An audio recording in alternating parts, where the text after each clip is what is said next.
maybe not the quarterback that we thought would be slinging it, leading that game-winning drive. Welcome back inside our NFL Network studios. Mike Am, Dave Carr, and Steve Leitch with you. All right, conversation is going to be Shedeur. What did you see? Yeah, so we got to keep 5 quarterbacks now. Yeah, Huntley went down. And, I mean, this is what we're talking about. So I mean, Shedeur, he just pressed. That's all it was. And it was kind of what we were talking about before the game.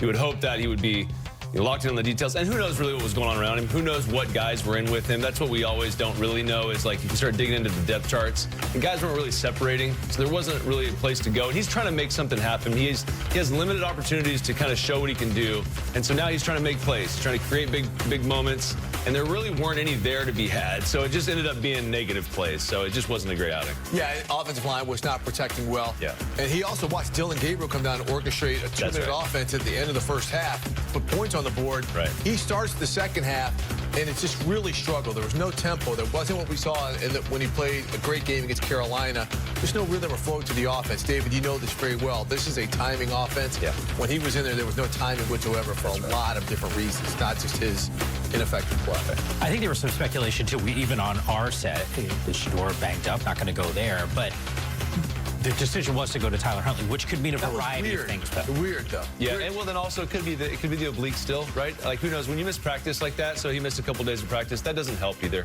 So that could be an issue as well. All right, we will assess more of what we saw between the Rams and the Browns coming up at the half. Let's get you to Green Bay right now, where it is part of 4 games that we have for you here on NFL Network. The game day at the half presented by Best Buy. Mike Am, David Carr, Steve Leitch with you. All right, I thought we were going to start with Joe Flacco because he looked pretty good to start this game, but not so fast, as Lee Corso would say. Dillon Gabriel, he showed up in a big way. Fantastic, man. I mean, the numbers weren't great on the first drive, but he came out, got a 2-minute drive, and was excellent. Like, he was exactly what we've seen him be all preseason. He's efficient. He knows where he's going with the ball. There were a couple accuracy things in the first drive, but they didn't show up at all. The second drive in the 2-minute drive, and he was on point on the outside, down the middle of the field, ripping through his progressions. It was literally a veteran drive. And so, man, this competition is going to be really interesting because, but also, can we talk about the wide receiver? Like, we say we have no wide receivers in Cleveland. Like, I like all these guys. Roy Thrash, Gage Larvadan, Caden Davis. Like, they got some good young players. So let's get excited about that. That's a great catch right there. It's incredibly difficult down there. I've been there in that red zone throw right there. Difficult. This one's a little bit easier, but great job seeing the corner fall off. He was trying to double team the back. Great job. See, double clutch, found his open receiver. I thought Dillon played fantastic. And with the double clutch, he gets the safety, bad eyes, right? Safety jumps the inside receiver, so he gets open. Excellent. Look, the one thing that I loved about it, we talked about this pregame, guys, when you put a quarterback in at that situation like they did with Gabriel, the coaching staff wants to evaluate him, see how he runs the 2-minute. Well, he took him down the field. They manipulated timeouts. He wasn't afraid to go to the middle of the field if that's what got him there. But the timing and the rhythm of that offense, it gets a basic kind of zone defense, allowed them to move the ball. Dillon Gabriel went off of reads, the timing. David, you know this position well. But when you see this guy 7 yards here, 7 yards there, those add up pretty quick to get you down the field instead of taking shot plays. It's boring football, yeah. That's what we talked about before the game, is like, be boring, but that's excellent football. And I think that, like, when you look at this, and we were kind of digging into this, like when they're playing him right before the halftime, maybe coming out of half even, like, I really believe, like we've talked about 4 quarterbacks, but they're trying to see if he could be the backup.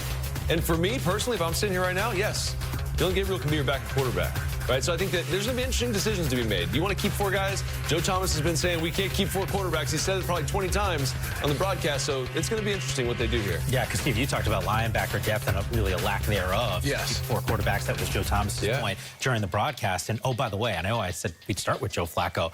He looked pretty good, 9 of 10 passing to start off with the touchdown. Touchdown drive, moving down the field. Again, he's going against the Rams backups, but you wanted to see this out of Joe Flacco. Yeah. Because this whole starting unit was in there. He got to Boston Njoku, made some attempts to Jerry Jeudy, but just the whole flow, the way they operated with the run-pass game, that's what you want to see out of your starting unit, David, when you're coming out in a game like that. Yeah, like I said before the game, he looked exactly like he did 10 years ago when I played against him. I mean, but he's still slinging it. And there's no lack of velocity. There's no lack of anticipation and timing. That's a great run, by the way, after the catch. But I thought he played fantastic. I mean, he did exactly what you wanted him to do. This is a great throw. You got pressure in your face, slides just enough, still has mobility enough. to make throws. So I thought Joe played great. You know, as we were watching sort of the beginning of the game unfold, I'm thinking to myself, hey, like this is a young wide receiver core. To have a guy like Joe Flacco, this might be a good thing. And then Dillon Gabriel comes out, rookie quarterback, and obviously plays pretty well here. Really significant news.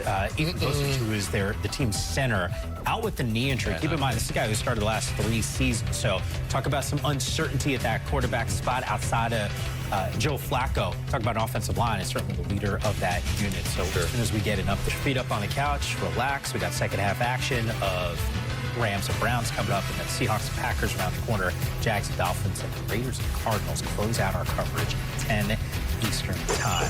All right, in pregame, I threw out the question to you. More pressure, Dillon Gabriel or Shedeur Sanders? I didn't know which way you guys were going to go, and you roll with Shedeur. Now I'm thinking to myself, after what I just saw before halftime from Dillon Gabriel, that pressure just got ratcheted up a little bit for Shedeur. Yeah, absolutely, because you can see it. You can see it, Dillon, when he was in last week. There's just precision there. He understands what's happening, like even on the sideline. Like, I know this shouldn't bother me, but like when Joe Flacco was in, Dillon Gabriel had his helmet on. He was looking at the wristband. You know, Dillon's in, and Shedeur's kind of just chilling. So, I mean, I need to see that type of precision. Like, I know he can make these splash plays. I know he can make off-target, off-schedule plays. Like, that is all great. But what we saw that was great out of Dillon was some efficiency, some warm and fuzzies like I talked about, making Kevin Stefanski and these guys feel comfortable. This stuff is all awesome. And I want Shedeur to play excellent football, but he's got to lock in a little bit and be more precise for me. And the pressure is more on Shedeur. One, because of the name, the hype, all that good stuff. Even though he was drafted behind Dillon Gabriel, I would love to see Shedeur Sanders get an opportunity at the end of the game to maybe come from behind. Yeah, to lead a drive like we saw from Dillon Gabriel. Love that. Did at the end of the half. So to show that he can do those types of things, regardless of who's in the ball game, that he understands the situation, like we saw all through college at Colorado and Jackson State. The bigger the moment, the better he played. Maybe he gets a big moment here to show himself. Great. Yeah, but you need that opportunity to come, and things need to fall into place, and maybe they do. But if they don't, did Dillon Gabriel just stamp himself as the backup? Look, I'm not Kevin Stefanski, but I've seen enough out of Dillon to make him my backup quarterback, regardless of what happens, even if Kenny's there. So you guys have Kenny Pickett. Yeah, exactly. See, we see what happens there, but I mean, Dillon's done a good job. Yeah, I mean, the reality is Kenny, we just haven't seen him in the preseason at some point. Like, not exactly sure how healthy this guy is. I know we've been building this up as like the final audition. I mean, the reality is Joe Flacco, QB1, we know that. Feels like it's going in that direction with Kenny Pickett trying to figure out what he's going to be once. Here we go. Preseason. We're knocking on the door of week 1 of the regular season. But for some of these guys, really an audition to solidify a spot, whether it's moving up the depth chart or maybe even a starting role. But when it comes to QB1 in Cleveland, Joe Flacco, the guy, he and the starters, probably getting around 20 to 25 reps in this game. What's it like, the OG, when you're out there and you get your first reps of the preseason?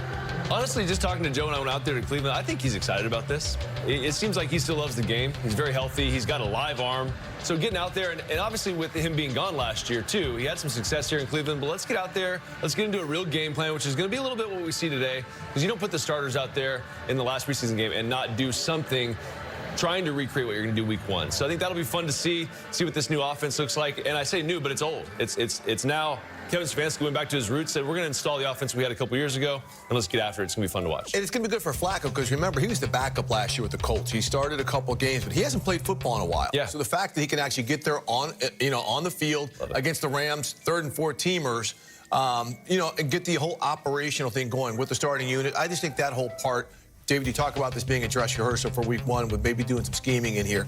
I think that's really important for Flacco, again, because he just hasn't played in a game for, probably a calendar year almost. Yeah, linking some of the mental reps with some of the physical ones, at least for about 25, 30 snaps in this ball game. Meanwhile, you got a couple rookies that are trying to solidify that QB2 spot, although Kenny Pickett's like, yo, Mike, pump the brakes here for just a second. We still have Dillon Gabriel and Shedeur Sanders. Pickett, by the way, dinged up. But when it comes to these two players, this is what they've done in the preseason. Shedeur in week 1 really took the NFL by storm. Everyone was focused in on that performance. Gabriel didn't play in that game, came back in week number 2. You see what those numbers are. He looked pretty poised and ready to go. Now, what do we expect to see from both of these guys today? Bridget Contis, Cleveland, joins us right now. Bridget, always good to see you. Just break this down for me. We know Flacco is going to get the start in this game. What do we expect from Gabriel and Shedeur?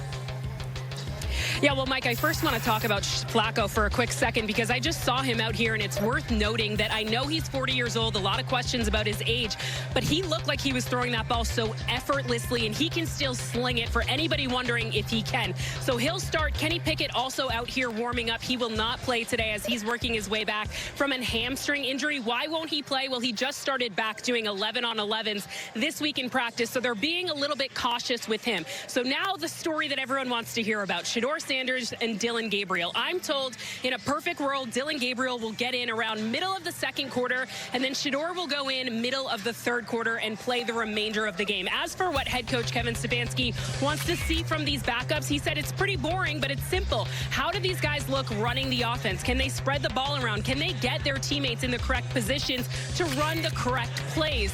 Shedeur Sanders did not play last week due to the oblique injury. He was back on the practice field this week and said he's feeling good in terms of that injury and needs to be able to go out there today and execute with no excuses.